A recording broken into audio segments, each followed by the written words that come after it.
Chapter 22. Be a very quick overview of this. Particularly, it's going to be an overview of the first, I think, and the contribution part of it. This one, we're looking at allocation, and we're allocating on the basis of, if you read over here, to the side, we are allocating. If you read right here, is where I'm reading from, so read your instructions carefully on this. We're going to be allocating for the using square foot and using sales. The whole purpose of this graph is to be able to fill in this part. So all of this is going to be supporting data. So where do we start?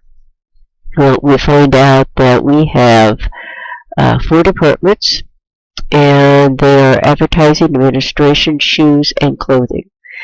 Okay, the clothing and shoes are your revenue centers, and the advertising,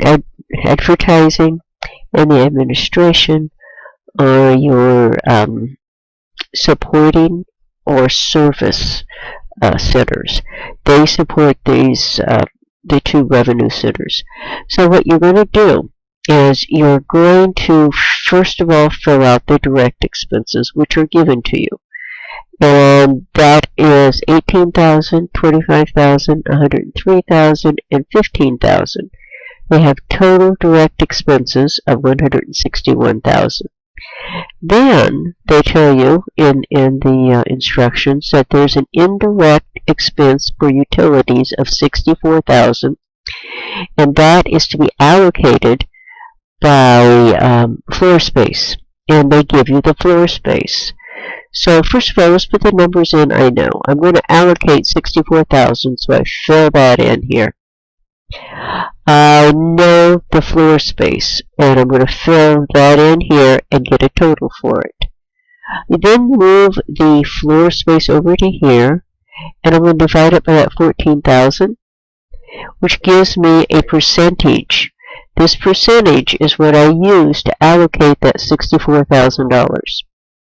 So by multiplying 8 times 64,000, I come up with 5120 for an allocation for the advertising department. So I come down, and we're going to do 5120 here, 6400 here, 36640 here for shoes, and 19840 for the clothing.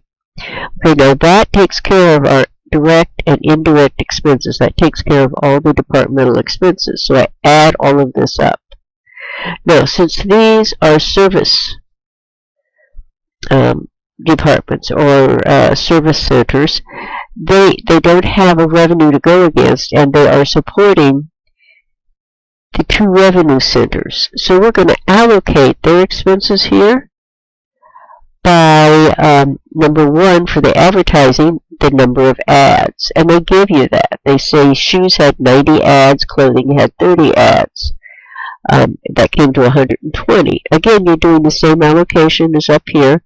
Move it over, divide it by this to come up with a percentage, and then multiply it times that departmental expense.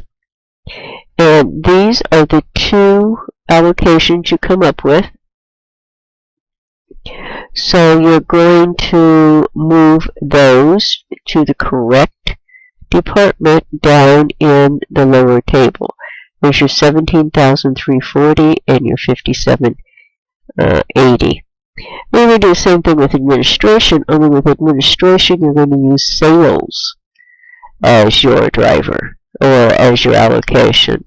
So here your sales is given by in the instructions, and you total that. Again, you move the sales over here.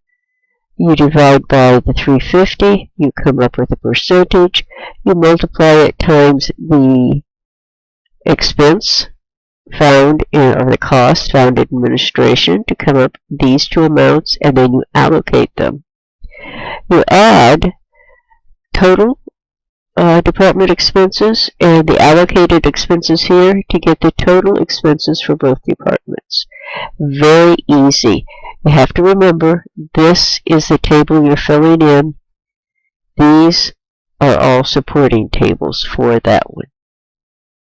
So that is the very first one. 22.2 is a simple allocation. The only thing funny about this one is we're allocating, she's working 80 hours, but we're only allocating 76 hours. And the reason we're doing that is because there are 4 hours here that she's sort of in limbo. So you'll just total up the hours. Again, you're going to divide by your total hours to get your percent of allocation and multiply that times the wages for this one. Very simple, just a straight allocation. The third one we're looking at, okay, here's your instructions, and here's the table that we're going to use. What we're doing is we're trying to figure out which one of these departments, if either, should be removed from the production line. And what we're trying to find out is their contribution to the overhead. To do that, you have to pull out all indirect expenses and put them at the bottom in the overhead. Most companies will tell you, will already have it set up what is indirect, and every company is not the same. In this activity, they tell you rent, utilities, advertising are all indirect. So that becomes your overhead. And then we start all over again because now we're going to create an income statement with direct expenses that actually gives us the contribution for each department to the overhead down here, which the total is $31,975. So this is a matter of plug and chug then. You get your sales, you put in each department, you get the cost of goods sold, that's a given.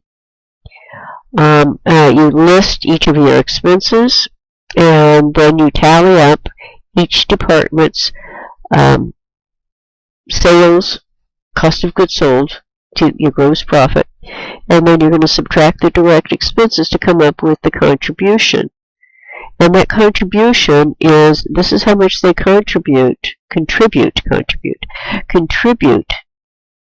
to paying the overhead. So anytime either department is in a positive and they're contributing to paying this overhead, you're going to want to keep them. That's the bottom line on this. Now the next one, 22.4, we're simply looking at, let me pull this over so you can see it, we're simply looking at ratios. Go to the book and read about them, and it'll tell you which ratio to pull and how to calculate these.